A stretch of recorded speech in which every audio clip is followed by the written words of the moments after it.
இன்றைய சமையல் பைனாப்பிள் புலாவ், வாழைப்பூ கறி கூட்டு. பேர்லாம் பிரமாதமாக இருக்கு. ஒன்றும் இல்லை, பைனாப்பிள் நிறைய இருக்குது, என்ன பண்ணுறதுன்னு தெரில. எனக்கு இதெல்லாம் கொஞ்சம் டிஃப்ரெண்ட்டாக இது பண்ண எப்படி சாதம் பண்ணுவேன். புலாவெல்லாம் கிடையாது, நார்மல் ரைஸ் இப்போ இதுதான். என்னென்னா கொஞ்சோண்டு ஜீரகமும். பைனாப்பிள் புலாவ் இருக்குல்ல, அது வந்து தமிழில் கரெக்டாக சொல்லணும் அப்படின்னா அன்னாசி அன்னம். கரெக்ட், அன்னாசி அண்ணா, அது பேர் கரெக்டாக இருக்குது. புலாவுன்னா மசாலா தான் போடுவேன், நான் மசாலா எதுவும் போடல. ஓகே, சாதாரண பைனாப்பிள் சாதத்துக்கு அன்னாசி அன்னம். ஆமாம், அன்னாசி அன்னம். இது வந்து வாழைப்பூவில் வந்து கறி கூட்டு. புளி போடாதனால கறி கூட்டுன்னு சொல்கிறோம். இல்லைன்னா புளி போட்டால் கூட்டுது. புளி போடாமல் தக்காளி நிறைய இருக்குது, தக்காளி எடுத்து வச்சுருக்கேன். வாழைப்பூ கொஜ்ஜுன்னு கூட சொல்லிக்கலாம். வாழைப்பூ கொஜ்ஜுன்னு சொல்லிக்கலாம். கொஞ்சம் கிரேவி டைப்பில் இருக்கும். ஆமாம், இது சாதத்துக்கு பசஞ்சு சாப்பிட்டுக்கலாம். ஆமாம். Okay, super. இல்லைம்மா, இது பைனாப்பிள் ஒரு ஃபுல் பைனாப்பிள் எடுத்துருக்கேன். குட்டி பைனாப்பிள் ஃபுல்லாக ஒன்று எடுத்துருக்கேன். ஒரு கிளாஸ் ஒரு கிளாஸ் வந்து சாதம் வடித்து வச்சுருக்கேன். முந்திரி பருப்பு ஒரு கை எடுத்திருக்கேன், ஒரு 20-25 முந்திரி பருப்பு எடுத்திருக்கேன். 2 பச்சை மிளகாய், 1/4 டீஸ்பூன் வந்து ஜீரகம் வச்சுருக்கேன். அவ்வளோதான், நெய்யில் பண்ணுவேன். வாழைப்பூதுக்கு வந்து கொஞ்சம் தோரம்பு வேக வச்சுக்கிறேன். தக்காளி, சாம்பார் பொடி. சிம்பிள், ரொம்ப சிம்பிளான சமையல். ஓகே, பார்க்கலாமா? பார்க்கலாம். ஒரு ஸ்பூன் எண்ணெய் விட்டுட்டு கடுகு உளுத்தம்பருப்பு போடுறேன். ஒரு வாழைப்பூ. அந்த வாழைப்பூ வந்து நான் இன்னொரு வாட்டி நிறைய காமிச்சிருக்கோன்னு நினைக்கிறேன். எப்படி அந்த கல்லெண்ணெலாம் எடுத்துகிட்டு நறுக்கிட்டு மோரில் வந்து போட்டு வச்சோம்னா கருக்காது. போட்டு வச்சுட்டு அதை வந்து வேக வச்சுருக்கேன். நல்லா குழசெல்லாம் வேக வச்சுருக்கேன். கொஞ்சோண்டு மஞ்சப்பொடி போட்டு வேக வச்சுருக்கேன். தக்காளி ஒரு 4 தக்காளி எடுத்துருக்கேன். சாம்பார் பொடி ஒரு 2 டீஸ்பூன் எடுத்துருக்கேன், சின்ன டீஸ்பூனில் 2 டீஸ்பூன்.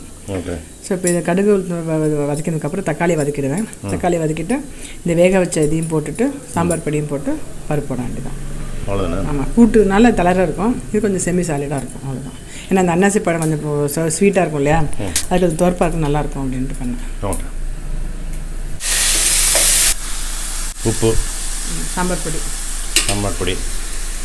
இந்த சாம்பார் பொடி போட்டால் தான் அந்த தனியாக எல்லாமே இருக்கும் இல்லையா, வெந்தயம் எல்லாம் இருக்கனால நல்லாயிருக்கும். வெறுமலை அப்படி போடாமல் சாம்பார் பொடியை போடலாம். இது நல்லா வதங்கட்டும். கொஞ்சம் வதங்கினதுக்கப்புறம் இது எல்லாத்தையும் போட வேண்டியதான். ஓகே, ஒரு ஸ்பூன் நெய் விட்டுட்டு காரம் வேணும்னா 4-5 மிளகா போட்டுக்கலாம். நான் வந்து சும்மா ஒரு மிளகா தான் போட்டுருக்கேன், பெரிய மிளகா ஒன்று எடுத்துடலேன். இது போட்டுட்டு அப்புறம் இந்த முந்திரி பருப்பும் போடணும். முந்திரி பருப்பு கொஞ்சம். இந்த பருப்பு, ஸோ நெய், ஜீரகம், பச்சை மிளகாய், முந்திரி பருப்பு கொஞ்சம் தான். அதுக்கப்புறம் இதுலேயே அப்படியே பைனாப்பிள் போட்டுருவேன். சும்மா சிம்பிளாக ஆற்றுல பண்ணுற சமையல் தான் இது. ஆமாம், இதில் வந்து அன்னாச்சி பழத்தை போட்டணும். வாழைப்பூ. ஆமாம், வாழைப்பூ கொஞ்சம் ஜலம் இருக்கனால தக்காளியோட சேர்ந்து நல்லா வேகும். வேகட்டும். இது ஏற்கனவே வேக வச்சது தான். வேக வச்சது தான் வாழைப்பூ. வேக வச்சது தான், மஞ்சப்பொடி போட்டு வேக வச்சது. இப்போ அந்த உப்பு போட்டிருக்கோம் இல்லையா, அந்த உப்பு சேர்ந்துக்கும், ப்ளஸ் தக்காளியும் நல்லா வேகும். ஸோ அதுக்காக போட்டேன். இப்படி வேகட்டும். அது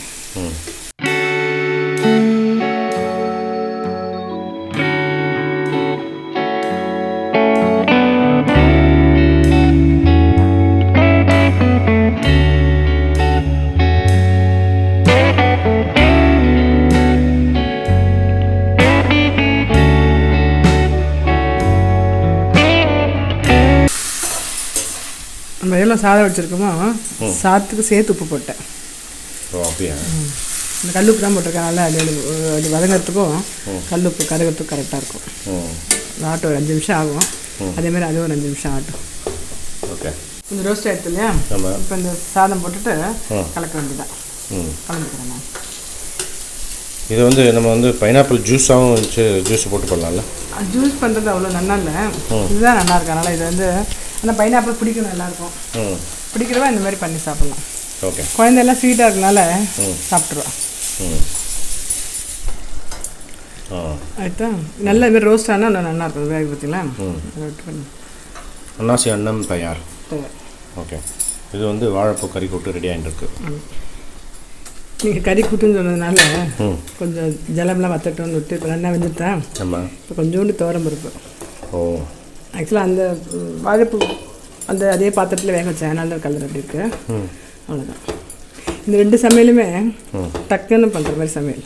ஆமாம், ஒன்றும் உட்காந்து யோசிச்சு பண்ண வேண்டாம், டக்குன்னு பண்ணி போயிட்டே இருக்கலாம். ஆமாம், 10-15 நிமிஷத்தில் முடிச்சுட்டு இல்லை காரியத்தை. ஓகே, இது ஆகிடுது, அவ்வளோதான். 2த்துக்கும் கொஞ்சோண்டு கருவேப்பிலை கொத்தமல்லி போடுறேன். அதிலே உளுத்தம்பருப்பு கொஞ்சம் தாளிச்சிட்டேன் இல்லையா, ஸோ அதனால் ஒன்றும் தாளிக்க வேண்டாம், ஒன்றும் வேண்டாம். ஓகே, அப்படியே செம்மி லிக்விடாக இருக்குது. கொஞ்சம் துவர்ப்பு இருக்கிறதுனால இந்த ஸ்வீட் சாதத்துக்கு நல்லாயிருக்கும். ஆமாம். பைனாப்பிள் புலாவ் அண்ட் வாழைப்பூ குஞ்சு. ஆமாம், ஆஃப் பண்ணிவிடுவேன்.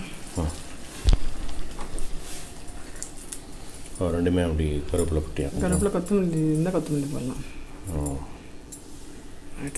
ஸோ இன்றைக்கி ஒரு குவிக் சமையல் ரெடி.